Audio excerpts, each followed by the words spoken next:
What's happening, people? Back with another reaction, back with some more Pet Shop Boys, and we're going to listen to the second B-side to the I Don't Know What You Want But I Can't Give It Anymore single. Thank you again to Seb for these expanded folders, including the B-sides and non-album tracks.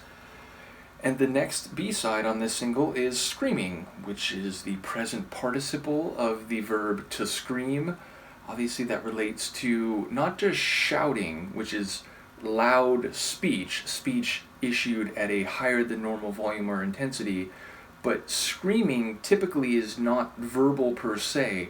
It is the sound of shrieking, of fear, of, I suppose, excitement. You could scream because you're excited, not necessarily in a bad way, but yes, it is essentially non-verbal vocalization of the greatest intensity. And I suppose more often than not, when you see this word, it relates to fear or pain or anxiety, someone who is screaming because they are not in a good way. Though again, I guess you can scream because you're ecstatic or very excited. Nevertheless, let's see what it is in practice. This is the Pet Shop Boys. The song is Screaming, and it is the second B-side to the I Don't Know What You Want But I Can't Give It Anymore single from the Nightlife album, 1999.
There's no place to hide when you're screaming inside.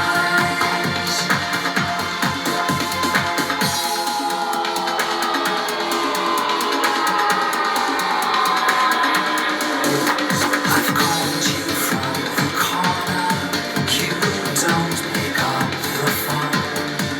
I'm depressed, are you? I don't know what to do to make you understand me, to hear you speak my name. I'm impressed with you, I could impress you too. Guess there's no place to hide when you're screaming inside. There's no place to hide when you're screaming inside.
no place to hide when you're screaming inside. There's no place to hide when you're screaming inside. There's no place to hide when you're screaming inside.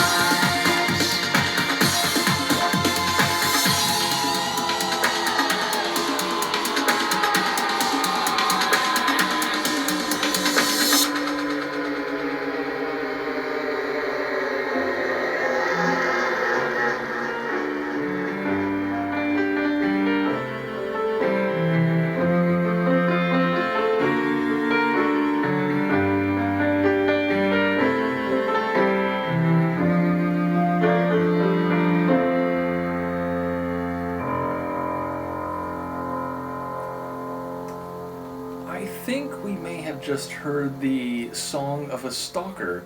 Maybe I'm like not catching some details that suggest there actually is a relationship, but as far as I can tell, this person, he's watching them from afar, he's passing them on the street, he's saying their name, calling out, calling them, but they don't answer, he's sending letters, but they're not seemingly interacting or responding. And he's openly saying he's obsessed with them and he doesn't know what to do about it. And I think the screaming inside, nowhere to hide, I think it's about him. I suppose it could be about his perception of the other person, which again, the classic stalker idea that like they have the delusion, the fantasy that this other person is actually in love with them, actually wants them every bit as much, and they're just trying to get them to realize it, and that sort of fuels and drives their stalking behavior and delusional obsession. But yeah, it's like he seems to be saying like, he can't get them out of his mind. He's always like around them, watching, lurking, reaching out, but not making the connection. And the sonics, I think, at a couple points, or like in a couple ways, seemingly suggest an unhealthy mindset. I mean, there's a couple sections where it's very dissonant and unsettling and a bit dark and like dragging down. And then even though the overall tune is this kind of driving club track, there's a bit of a tribal feel, which has a bit of a intense, like frenetic aspect. There's a bit of a psychedelic feel, which again, like you're under the influence of a brain that is not quite functioning normally. So yeah, maybe I'm reading this wrong, but it sounded like a stalker song from the mind of the stalker. So like he can't maybe realize that this other person either doesn't know who he is or knows but is deliberately not engaging and not stopping to talk or replying to the letters or answering the phone calls. So yeah, it all sounds a bit unsettling.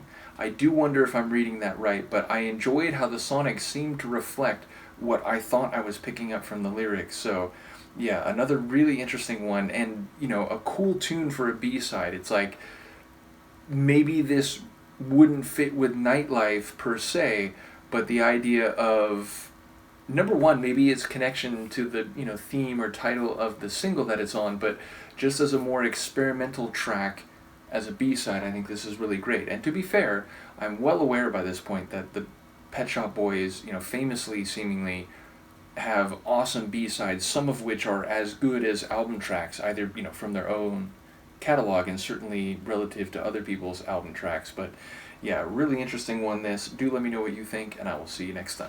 Peace.